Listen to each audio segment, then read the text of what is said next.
দুর্গাপুজো তো এসে গেল, আর তো মাত্র কটা দিন বাকি রয়েছে। সবাই তো জামা বানানো হয়ে গেছে, আমার জামা বানাই দিবে না বাবা? এই সামরি, চুপ করতে। রাত পোয়ালে কি খাবো তার ঠিক নেই, জামা বানাচ্ছে। আমি আর কোনো কথা শুনবো না, কালকেই আমার জামা বানাতে দিবা। এই মাইয়ে, এবার কি থামবি নাকি হেঁটে একদিক চলে যাব?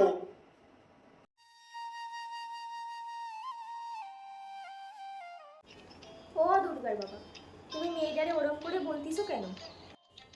আমাদের অভাব তো সারা জীবনই লেগেই রয়েছে। ভগবান তো আর আমাদের দিকে মুখ তুলে ছিল না। তুমি ঠিক বলিস দুর্গার মা। ভগবানের আর কি দোষ বলো? আমার মতো হতভাগার কপালে পড়ি তোমার জীবনটাও তো শেষ হয়ে গেল।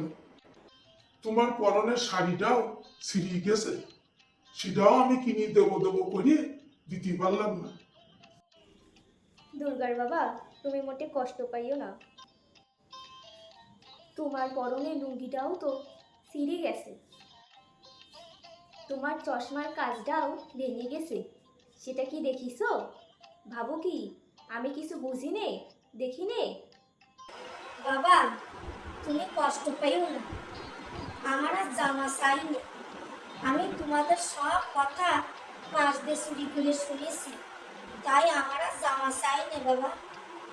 না রে মা, ইরাম করি বলিসনি। তোদের জন্য আমার মনে অনেক কিছু ইচ্ছা হয় রে মা। এসব কথা এখন রেখি খাতি এসো দুর্গার বাবা। আজকে তো আমি কোনো বাজার করতে পারলাম না দুর্গার মা। এর পরেও তুমি। না গো দুর্গার বাবা, আমি প্রতিদিন তোমার কিনা চালির থেকে এক মুঠো করে চাল রেখে দিছিলাম। আর ওই বাগানে করা কচু শাক হয়েছিল, আজকের মতো না হয় ওই দিয়েই চলে যাবে। ঠিক বলিস দুর্গার মা। তোমার হাতে কচু শাক কেন, শুধু ভাত আমার কাছে অমৃত লাগে। সেনে তোমার হাতে কচু শাক পালি আর কোনো কথা হবে না। দুর্গা মা, কই গেলি রে মা?